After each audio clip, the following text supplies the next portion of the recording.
آدمی کو ڈھونڈیں یہ جو بات کو سمجھنے اور سمجھانے کی صلاحیت رکھتا ہو، اور ایسے اپنے سسرال کی یعنی بیوی کے خاندان سے کسی ایسے آدمی کو ڈھونڈیں، وہ بھائی ہو، چچا ہو، پھوپھا ہو، ماما ہو، کوئی بھی ہو، جو بات کو سمجھنے اور سمجھانے کی صلاحیت رکھتا ہو۔ آپ اپنے ایک خاندان سے ایک آدمی کو، بیوی کے خاندان سے، اپنے سسرال سے ایک خاندان، ایسے آدمی کو چنیں۔ آپ کی ذمہ داری ہے 2 آدمی کو چنیں جو بات کو سمجھنے اور سمجھانے کی صلاحیت رکھتے ہوں، جو الجھانے میں یقین رکھتے ہوں ان کو نہیں، جو سلجھانے کی صلاحیت رکھتے ہوں، ایسے 2 آدمیوں کو چنیں اور ان کے سامنے آپ اپنی پوری بات کو رکھیں کہ ہمارے اندر اختلاف کیوں ہوا، کیسے ہوا، کیوں ہے، یہ پوری بات کو رکھیں۔ کبھی کبھی یہ ہوتا ہے کہ بات بڑی معمولی ہوتی ہے، بات کا بتنگڑ بنتے بنتے لمبی ہو جاتی ہے۔ آپ ان کے سامنے پوری بات کو رکھیں اور انہیں بھی اللہ تبارک و تعالیٰ آیت مقدسہ میں حکم دیتا ہے اس بات کی تہ تک پہنچیں کہ اختلاف کہاں پہ ہے، کیوں ہوا، کس بنیاد پر ہوا، اور ان دونوں کے درمیان میں صلح کرانے کی پوری کوشش کریں، ایسا کوشش کریں جیسے اپنے معاملے میں کرتے ہیں۔ اس کام کو اپنا ہی کام سمجھیں، اپنا کام سمجھ کر کے ان دونوں کے درمیان میں صلح کرانے کی کوشش کریں تو اللہ تبارک و تعالیٰ فرماتا اگر اتنی کوشش انہوں نے کیا تو اللہ تبارک و تعالیٰ ان کے درمیان میں صلح کی کوئی نہ کوئی وجہ پیدا فرما دے گا، یعنی صلح ہو ہی جائے۔ اللہ تبارک و تعالیٰ فرمایا اگر انہوں نے کوشش کی، اپنا معاملہ سمجھ کر کے اس کو سلجھانے کی کوشش کی تو اللہ تبارک و تعالیٰ فرماتا اللہ بھی ان کے درمیان میں صلح کی کوئی نہ کوئی وجہ سبیل پیدا فرما دے گا، صلح ہو جائے گا۔ اور اگر بالفرض یہ دونوں لوگ نہ اکٹھا کر سکے، اگر اتنے یہ باصلاحیت ہوتے تو آپس میں اتنا لڑتے ہی کیوں؟ اگر بالفرض نہ اکٹھا کر سکیں تو دونوں خاندانوں کو ارباب شعور، ارباب فکر و نظر جو باشعور لوگ ہیں ان پر خود ہی اللہ تبارک و تعالیٰ شریعت کی طرف سے ذمہ داری پیدا ہوتی ہے کہ اپنے اپنے مکانوں کو، اپنے بیٹھکوں کو چھوڑیں اور ان دونوں کے درمیان میں صلح کرانے کی حتی الامکان کوشش کریں، اور یہ نہ سمجھیں اس میں ہمارا ٹائم برباد ہوگا، پیسہ برباد ہوگا، ٹائم برباد ہوگا، کاروبار کا نقصان ہوگا۔ نہیں، اس کی فضیلت کیا ہے صلح کرانے؟ کسی کے درمیان میں صلح کرا دینا، کسی کے کام آ جانا، یہ اس کی فضیلت کیا ہے؟ محدثین کرام نے ایک حکایت بیان کی ہے، حضرت عبداللہ ابن عباس رضی اللہ تعالیٰ، یہ جیت صحابی رسول ہے، بلکہ صحابہ میں قرآن کی تفسیر میں رئیس المفسرین کہا گیا ہے، وہ سب سے بڑے تفسیر کرنے والے، یہ حضور کے چچا صاحب بھائی تھے۔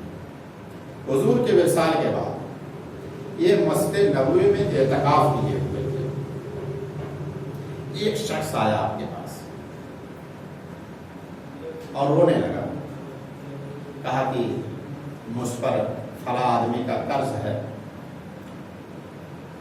اور وہ مطالبہ کرتا ہے، اور اس کے بعد حضور صلی اللہ علیہ وسلم کے روضے کی طرف اشارہ کر کے فرمایا اس تربت والے کی حرمت کی قسم، یعنی ان کی عزت کی قسم میں ادا کرنے کی طاقت نہیں رکھتا۔ تو حضرت عبداللہ بن عباس نے کہا کیا میں تمہارے لیے سفارش کروں؟ اس نے کہا آپ جیسا بہتر سمجھیں۔ تو حضرت عبداللہ بن عباس اعتکاف چھوڑ کر کے مسجد کے باہر، اس نے کہا کہ علی جہاں آپ کو شاید آپ بھول گئے، آپ اعتکاف سے بیٹھے ہوئے۔ کہا نہیں، میں بھولا نہیں، بلکہ حضور صلی اللہ علیہ وسلم کے روضے مبارک کی طرف اشارہ کر کے کہا، اور اشارہ کیا، ان کی آنکھوں سے آنسو جاری ہو گئے کیونکہ ابھی وصال ہوئے بہت کم دن ہوئے تھے۔ کہا اس روضے والے مقدس رسول کی حرمت کی قسم، ان کی عزت کی قسم، میں نے ان کو فرماتے ہوئے سنا ہے جو کسی مسلمان کی تکلیف کو دور کرنے کے لیے بھاگ دوڑ کرے، کوشش کرے، جو کسی کے درمیان کسی کے کام آنے کی بھاگ دوڑ کرے، کوشش کرے کسی مسلمان کی تکلیف کو دور کرنے کے لیے، اللہ تبارک و تعالیٰ اسے 10 سال کے اعتکاف کا ثواب عطا فرماتا ہے۔ اور ایک دن کے اعتکاف کی فضیلت کیا ہے؟ اگر کوئی ایک دن اللہ و رسول کو راضی کرنے کے لیے اخلاص کی نیت کے ساتھ ایک دن کا اگر اعتکاف کر لیتا ہے تو اللہ کے رسول صلی اللہ علیہ وسلم نے فرمایا کہ ایک دن کے اعتکاف کی برکت کی وجہ سے اللہ تبارک و تعالیٰ اس کے اور جہنم کے درمیان میں 3 خندقیں حائل فرما دیتا ہے، اور ایک خندق کی چوڑائی اتنی ہوتی جیسے زمین و آسمان کے درمیان۔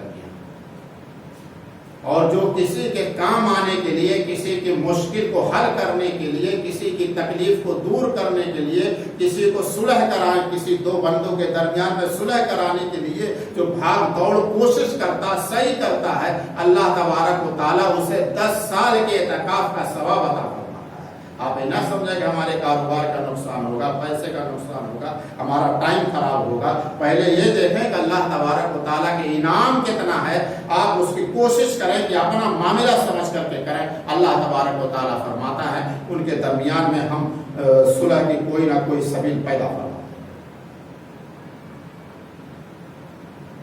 اگر بالفرض کسی بنیاد پر معاملہ نہیں سلجھ سکا تو اللہ تبارک و تعالیٰ فرماتا ہے کہ خوب اچھی طرح سوچو۔ شریعت یہ کہتے ہیں خوب اچھی طرح سوچو، یہ سوچو ہو سکتا کہ اللہ تبارک و تعالیٰ نے اسی میں تمہارے لیے بھلائی رکھی۔ اگر بالفرض یہ معاملہ نہیں جمنے والا ہے، روز روز کے جھگڑے، چیخ پکار سے بہتر یہ ہے کہ آپ سمجھتے کہ نہیں معاملہ سمجھ رہے تو شریعت یہ اجازت دیتی ہے جب یہ سارے معاملے ناکام ہو جائے تو شریعت یہ اجازت دیتی ہے روز روز کے جھگڑے کی بنیاد سے بہتر ہے تم دونوں اپنا اپنا راستہ اختیار کرو، اپنی اپنی نئی زندگی شروع کرو۔ اور حالت طہر اب مرد کو شریعت اجازت دیتی ہے جب یہ اصول جو میں نے بیان کیے ہیں یہ اگر ناکام ہو جائیں تو اب یہ شریعت اجازت دیتی ہے، اگر نہیں جمع، اگر اس پہ بھی تم نبھا لے جاؤ تو اللہ کی طرف سے اجر ہے، اور اس کا کتنا اجر ہے میں انشاءاللہ آگے بتاتا ہوں۔ اگر آپ سمجھتے ہیں کہ نہیں جمنے والا، یہ جتنے اصول سب ناکام ہو گئے، تب شریعت تمہیں اجازت دیتی ہے حالت طہر میں، پاکی کی حالت میں، اگر ناپاکی کی حالت ہو تو آپ کو انتظار کرنا چاہیے، پاکی کی حالت میں ایک طلاق دے سکتے ہیں، ایک آپ 3 وقت دیتے ہیں، 3 نہیں ایک دے سکتے ہیں، اور جو ایک کام کرے گی وہی 3 کام کرتی، جو 3 کام کرے گی وہی ایک کرتی ہے، تو 3 بکنے کی ضرورت کیا ہے، ایک طلاق آپ دے سکتے ہیں۔ عدت میں بیٹھے گی عورت، اگر عدت کے درمیان میں آپ دونوں کو عقل آ جاتی ہے کہ نہیں ہمیں الگ ہونے سے بہتر ہے کہ ہمیں ساتھ میں رہنا چاہیے، ساتھ میں زندگی نبھانا چاہیے، تو شریعت اجازت دیتی ہے۔ اگر عدت کی مدت کے اندر ہے تو آپ دونوں رجوع کر لیں، رجوع کا طریقہ ہے، اس کے بہت سے طریقے ہیں، لیکن سب سے بہتر طریقہ یہ ہے گھر کے 2-4 بزرگوں کو اکٹھا کر کے ان کے درمیان میں کہیں کہ ہمارے درمیان میں جو اختلاف تھا، جو ہو گیا تھا، ہم جو ہے طلاق کو واپس لیتے ہیں، باقی کسی چیز کی کوئی ضرورت نہیں رہے گی، آپ کا نکاح قائم، نکاح کی بھی ضرورت نہیں۔ اگر عدت کے مدت کے اندر ہے تو، اور عدت اگر پوری ہو گئی، کوئی صلح کی گنجائش نہیں نکلی، تو آپ دونوں کے راستے الگ ہو گئے، آپ اپنے راستے جاؤ، اپنے راستے جاؤ، نئی زندگی شروع کرو۔ اب عدت کی مدت پوری ہونے کے بعد بھی اگر کچھ دنوں کے بعد آپ دونوں میں عقل آتی ہے کہ نہیں ہمیں ایک ساتھ زندگی گزارنی چاہیے، کوئی بھی وجہ ہے، بال بچوں کی وجہ ہے، خاندان کی وجہ ہو، یا بعد میں آ کر کوئی بھی وجہ ہو، اگر آپ یہ سمجھتے ہیں کہ ہمیں ایک ساتھ میں زندگی گزارنی چاہیے تو شریعت آپ کو موقع دیتی ہے، پھر سے آپ دونوں نکاح کر لو، بس اس کے علاوہ کچھ نہیں۔ تو آپ کو 3 بکنے کی ضرورت کیا ہے؟ جو 3 کام کرے گی وہی ایک کرتی ہے، اور ایک نکاح پر آدمی 3 طلاق کا مالک ہوتا ہے۔ یہ میں نے رہنما اصول بتائے۔ ویسے طلاق کے مسئلے تھوڑے تھوڑے دیر میں بدلتے رہتے ہیں۔ آپ کا کوئی ایسا مسئلہ ہوا ہے تو آپ اپنے محلے کے، اپنے قریب کے جو ادارے ہوں، جو معتبر امام ہو، معتبر عالم ہو یا مستند ادارے ہوں، وہاں جا کر کے دریافت کریں۔ اس لیے اس کی کرنا آپ ڈیپینڈر ہیں۔ یہ میں نے ایک رہنما اصول بتایا۔ طلاق کے مسائل تھوڑے تھوڑے دیر میں بدلتے رہتے ہیں۔ آپ کا ماحول کیسا تھا، کیسی زبان تھی، وہ حساب سے بدلتے رہتے اور قانون کی بات، لیکن کسی مستند عالم سے یا مستند ادارے میں جا کر کے پوچھیں۔ وہ ہر محلی گلی کوچے میں گھومنے والے، ٹیوشن پڑھانے والے، یہ سب سے مت پوچھیں، یہ اس لیے اس کا کام ہے بھی نہیں، یہ دوسرے کا کام، جس کا کام اسی سے پوچھیں۔ یہ میں نے رہنما اصول بتایا۔ ویسے آپ یہ سمجھنا چاہیے کہ عورت کے کچھ حقوق ہیں، ان کی کچھ عادتیں ہیں۔ آپ یہ سمجھتے ہیں کہ اپنے اعتبار سے نہیں، ایسے ہی رہے، یہ نہیں ہے۔ میں ایک حدیث آپ کو سناتا ہوں۔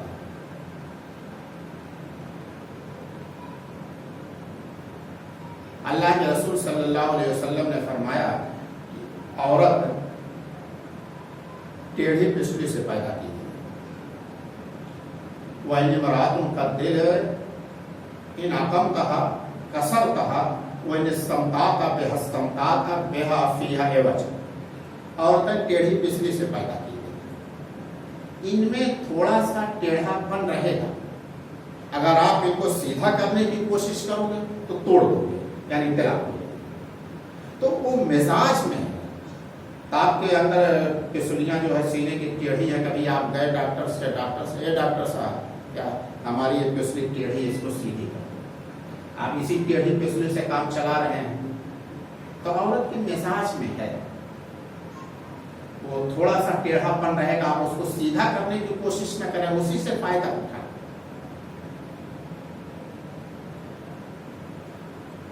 اور محدثین نے فرمایا اس میں مردوں کے لیے سبق ہے۔ اللہ تبارک و تعالیٰ نے فرمایا ان کے ساتھ احسان کرنے کی اور ان کے اخلاقی ٹیڑھے پن پر صبر کرنے کی، اس لیے ان میں عقل میں، سمجھ میں تھوڑی سی کمی ہوتی ہے۔ اب ظاہر بات ہے، جو آپ دیکھتے ہیں جو بچہ نہ سمجھ ہے، کوئی غلطی کر دیتا آپ سمجھتے ہیں بچہ نہ سمجھ جانے، ان میں تھوڑی سمجھ میں کمی ہوتی ہے، یعنی کوئی بات کم سمجھتی ہے یا دیر سے سمجھ میں آتی ہے۔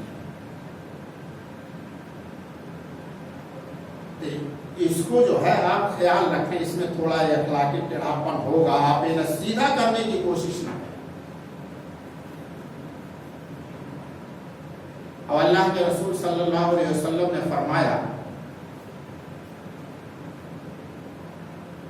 حضور صلی اللہ علیہ وسلم سے ازواج مطہرات کبھی کبھی تیز زبان میں بھی بات کر لیتی تھی، تیز آواز میں بھی۔ اللہ کے رسول نے فرمایا میں یہ نہیں چاہتا ہوں کہ میں ان پہ غالب آنے کے لیے ان پہ سختی کروں، گالی گلوچ دوں، بد اخلاقی سے پیش آؤں، ان پہ غالب آنے کے لیے۔ فرماتے میں محبوب رکھتا ہوں، بھلے میں ان سے مغلوب رہوں، لیکن میں اپنی اخلاقی بلندیوں کے منائر کو گرنے نہ دوں۔ اور باقی لوگ جو ہے ڈنڈے لگا کر کے، گالی گلوچ کر کے ان پہ غالب آنا چاہتے ہیں۔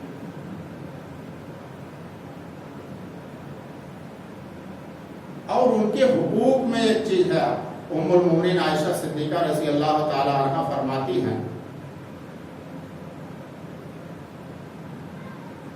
حضور صلی اللہ تعالی علیہ وسلم جب بھی گھر کے اندر داخل ہوتے تھے، ہمارے گھروں میں نہ اتفاقی کی ہوتی، ہم سنت سے دور، ہر چیز ہمارے اللہ کے رسول صلی اللہ علیہ وسلم کی سنت میں موجود ہے، ام المؤمنین عائشہ صدیقہ فرماتی حضور صلی اللہ علیہ وسلم جب بھی گھر میں داخل ہوتے تھے مسکراتے ہوئے داخل ہوتے تھے. یہ سنت چھوٹی ہوئی ہے اور سبھی سے چھوٹی ہوئی ہے. جو دین سے لگے ہوئے ہیں ان سے بھی چھوٹی ہوئی ہے, جو دین سے دور ہے ان سے بھی چھوٹی ہوئی ہے. گھروں میں مسکراتے ہوئے داخل ہونا یہ سنت ہے. اب اللہ کے رسول کو کتنا ٹینشن ہوتا تھا, پوری قوم کا تبلیغ ہے, اس کے بعد لوگ مہمان آ رہے ہیں, ان کے کھانے پینے کا بندوبست ہے, ان کے جانے کے سامان کا بندوبست ہے, ان کے راستے کا بندوبست ہے. آئے دن کے لڑائیاں جھگڑے کافروں کی طرف سے ہوتی تھی, تجارتیں ہوتی تھی, ہزاروں ٹینشن ہوتے تھے. لیکن باہر کا ٹینشن باہر, گھر کے اندر جب داخل ہوتے تھے تو مسکراتے ہوئے داخل ہوتے تھے. اور ہمارے حال یہ ہے جو دین سے دور ہیں وہ موش پہ تاؤ دے کر کے اندر داخل ہوتے ہیں تاکہ روب جمع ہے, اور جو دین سے لگے ہوئے ہیں وہ تسبیح لے کر کے جو ہے آنکھیں بند کر کے جو ہے سر اوپر کیے ہوئے جو داخل ہوتے ہیں تسبیح پڑھتے ہوئے. معلوم ہوتا کہ خواجہ معین الدین اور بابا فرید چلے آ رہے ہیں. معلوم ہوتا ہے تو ہر وقت آسمان پہ رہتے, زمین کے حالات جانتے ہی نہیں. حالانکہ یہ دونوں عادتیں سنت کے خلاف ہیں. گھر میں داخل ہو تو مسکراتے ہوئے داخل ہو. ایک صحابی, بڑی عمر کے صحابی, ایک چھوٹی عمر کے صحابی کے گھر مہمان ہوئے. بڑی عمر چھوٹی عمر سے مطلب یہ ہے ایک صحابی جو تھے ان کو اسلام لائے ہوئے زیادہ عرصہ گزر چکا تھا, اور ایک صحابی ایسے تھے جو ابھی اسلام لائے ہوئے کم عرصہ گزرا تھا. یعنی ابھی ان کو مطلب یہ ہے کم عرصہ گزرا تھا تو ظاہر بات ہے ان کو دین کی معلومات ابھی کم تھی. یہ صحابی جو زیادہ عرصہ ہوا ایمان لائے تھے تو ان صحابی کے گھر مہمان ٹھہرے. اب جب مہمان گئے ان کے گھر پہ گئے تو دیکھا وہ نماز پڑھ رہے ہیں. جب نماز سے سلام پھیرا تو انہوں نے سلام کیا, ہاں ٹھیک ہے خیریت ہے, پھر نیت باندھ لی, پھر سلام پھیرا, پھر نیت باندھ لیا. پھر جب سلام پھیرا تو انہوں نے بلایا, کہا ادارہ آئے, کہا تمہارے مہمان کا بھی تم پر حق ہے. جب مہمان گھر پہ آیا تو اس کے ساتھ بات چیت کرنا, اس کے ساتھ بیٹھنا یہ مہمان کا حق ہے, اس وقت عبادت نہیں ہے. کہا نفی پہ نفی پڑھتے جا رہے ہیں, مہمان تمہارے مہمان کا تم پر حق ہے. تو انہوں نے بہرحال بات چیت کیا. اس کے بعد جب یہ صحابی واپس ہونے لگے تو انہیں تنبیہ کیا, اب پھر نماز کی نیت مت باندھ لینا, اپنی بیوی کے ساتھ بات چیت کرو, تمہاری بیوی کا بھی تم پر حق ہے. اب جاؤ گھر میں بات چیت کرو, وہاں بیٹھو, اب پھر نیت مت باندھ لینا. یہ سنت ہے. تو حضور صلی اللہ علیہ وسلم کی سنت یہ تھی گھر کے اندر مسکراتے ہوئے داخل ہوتے تھے. اور وہ حضور صلی اللہ علیہ وسلم فرماتے ام المؤمنین عائشہ صدیقہ سے, اے عائشہ تم مجھ سے خوش ہوتی ہو تو بھی مجھے پتا چل جاتا ہے, اور جب تم ناراض ہوتی ہو تو بھی مجھے پتا چل جاتا ہے. کہ یا رسول اللہ وہ کیسے؟